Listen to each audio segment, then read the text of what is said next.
सोचता है।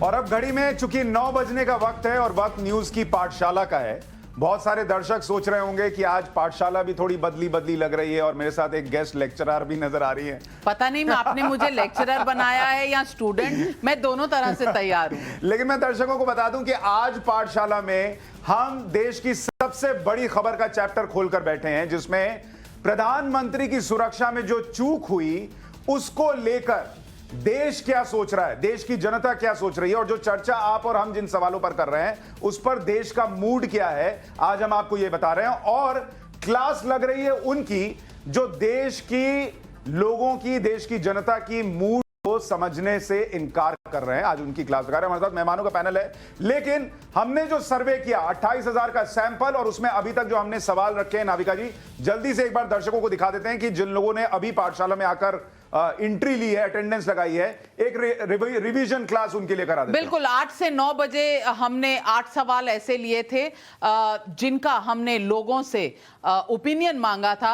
आइए आपको वो 8 सवाल दिखा दें जो हमने 8 से 9 में अपने दर्शकों को दिखाए थे। लेकिन अगर आप 9 बजे हमारे साथ जुड़ रहे हैं तो आइए आपको दिखाते हैं पहला सवाल। सुशांत जी, हमने पूछा था पीएम मोदी की सुरक्षा में चूक लोगों की नजर में क्या है। 40% लोगों ने कहा लापरवाही, 20% लोगों ने कहा था कि यह साजिश थी, जांच रिपोर्ट आने का इंतजार करना चाहिए, ऐसा कहने वाले हमारे सर्वे में 38% लोग थे और 2% लोग ऐसे थे जिन्होंने जवाब नहीं दिया। हमने अगला सवाल पूछा लोगों से कि पीएम की सुरक्षा में चूक का जिम्मेदार कौन है। 40% मानते थे पंजाब पुलिस, 40% मानते थे पंजाब सरकार और 20% ऐसे लोग थे जिनको लगा कि एसपीजी की जिम्मेदारी बनती थी, उन्होंने ठीक से निभाई नहीं। बिल्कुल। और अगला सवाल जो हमने लोगों से पूछा, क्या पीएम की सुरक्षा में चूक बीजेपी का पॉलिटिकल ड्रामा था।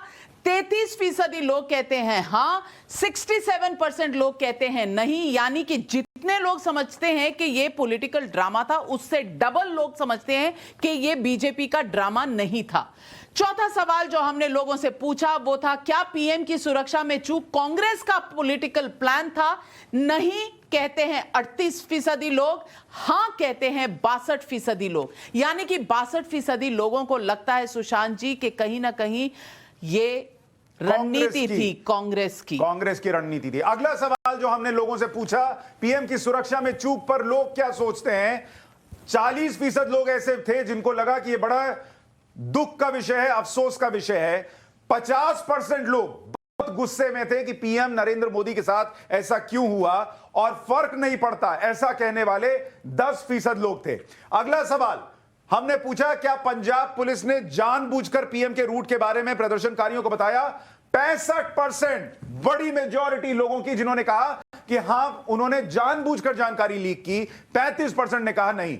और बिल्कुल, और इसके बाद हमने जो अगला सवाल पूछा कि पंजाब के लोग सुरक्षा चूक में किसकी गलती मानते हैं। 35% लोग कहते हैं पंजाब सरकार, 20% कहते हैं पंजाब पुलिस, 45% लोग कहते हैं एसपीजी की गलती, यानी कि 55% लोग पंजाब में भी यही समझते हैं कि कहीं ना कहीं चूक पंजाब सरकार और पंजाब पुलिस से हुई है।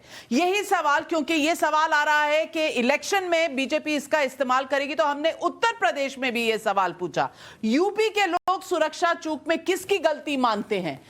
52% लोग उत्तर प्रदेश में मानते हैं कि पंजाब सरकार की गलती है, 28% लोग मानते हैं कि पंजाब पुलिस की, यानी 80% लोग उत्तर प्रदेश में मानते हैं कि पंजाब की सरकार या पुलिस जिम्मेदार है प्रधानमंत्री की सुरक्षा की चूक में, और एसपीजी की चूक 20% लोग समझते हैं। 80% लोग बड़ा सेक्शन है लोगों का जो मानता है कि पंजाब में ही ये गलती हुई है। और नाविका जी, अब इस रिवीजन के बाद वक्त है अब अगले चैप्टर को खोलने का। जो अगले सवाल हमने लोगों के सामने रखे उसकी पहली कड़ी आपके सामने रख रहा हूं। पहला सवाल अब इस घंटे का, हमने पूछा क्या उस दिन पीएम की जान को खतरा हो सकता था। 68% लोगों ने कहा पीएम की जान उस दिन खतरे में थी, 32% लोगों ने कहा कि पीएम की जान को कोई खतरा नहीं था। तो ऐसे लोग जो ये कह रहे थे हम 20 मिनट जाम में फंस गए, 15 मिनट जाम में फंस गए तो क्या हो गया, ऐसा कहने और मानने वाले 32% हो सकते हैं, लेकिन देश का एक बड़ा वर्ग मानता है नाविका जी कि उस दिन प्रधानमंत्री नरेंद्र मोदी बाल बाल बच गए, उस दिन कुछ भी हो सकता है। उनकी जान को बिल्कुल खतरा था।